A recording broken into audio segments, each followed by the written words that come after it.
If someone would have told me I was getting a divorce at age 56, leaving my home and my business, I would have told them they was a lie and the truth ain't in it. Well, this is my divorce story. With life after divorce. And I wanted to come to you briefly and speak about divorce and religion.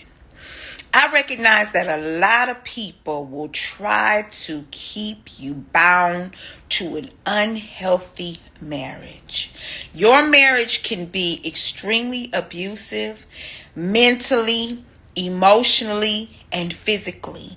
And people will still say things to make you feel guilty, like marriage is divine law and there shouldn't be any reason for divorce.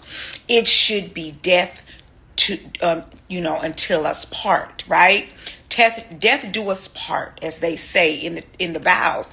But my thing is, do I wait for him to unalive me, or do you unalive him? Like, do we really wait until it gets there? I know the God that I believe in, which doesn't have all those rules and all those regulations over me being unhappy. The Most High that I serve wants me to be happy, does not want me to suffer. And some suffering is, mandatory, because life is life. But when you are connected to someone and they are constantly doing things that go against divine law, physical law, universal law, going against the order of maintaining a healthy relationship, going against the order of maintaining a healthy relationship with themselves. When you are connected to someone and say they have what we call bad luck, right? They got this dark cloud over them. And you might come and you might bring the sunshine, right? And, excuse me, that's my throat chakra. It's opening up. Okay, so you might come and you might be the sunshine. They might have had a dark cloud over them for years. They might have been really going through some things. They may have been answering to karma. We don't know. But all we know is, we're compassionate people. We're empathetic. We want to help. We want to be there. And we want to show them that we truly love them and that we support them. So we'll go in and we'll share our resources and we'll help them. And us bringing the sunshine and the positivity and the love and the divinity of blessing that we have over our life, and sharing that with someone that has this dark cloud over their life. What usually happens is, if you don't leave, if you don't remove yourself from the person with the dark cloud, if you've shared and given and they've done nothing with the resources, with the help, with the blessings, what happens is you begin to experience a lot of rain too. Your sunshine begins to dim. And you begin to have this dark cloud over your life as well. So what happens is you end up inheriting their inheritance by association. So you become guilty by association. And that doesn't even make good sense. If you are connected to somebody that is breaking physical law, divine law, universal law, wouldn't that make you just as guilty as them if you continued to cohabitate with them? Wouldn't that make you just as guilty as them if you continue to be in covenant with them?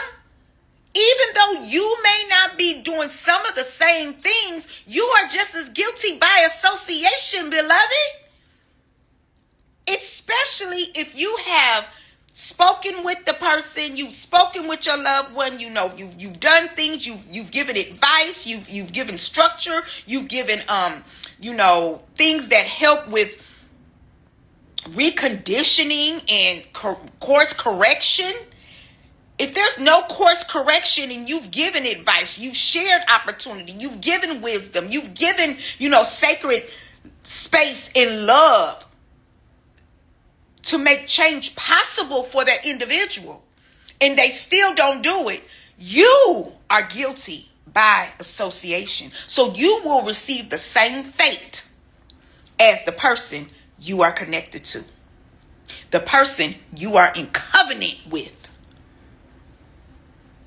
Yes. So no, I will cut ties. Yes, I will end contracts on this physical realm, as far as government, physical, emotional, mental, spiritual, and universal. All binding contracts from past life experience, sexual contracts, all contracts that I have with this person, I will cut them so that I don't receive the same karma based on my association.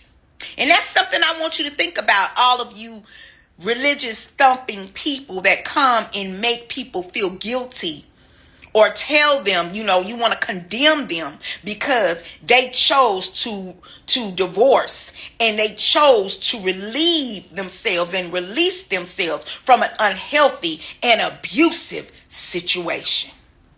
And you quick to say shame on us. But baby, it's more or less shame on you that you would tell someone to stay when they could possibly become unalived. I'm Tracy, the Sacred CEO, Tracy Bryant, Life After Divorce.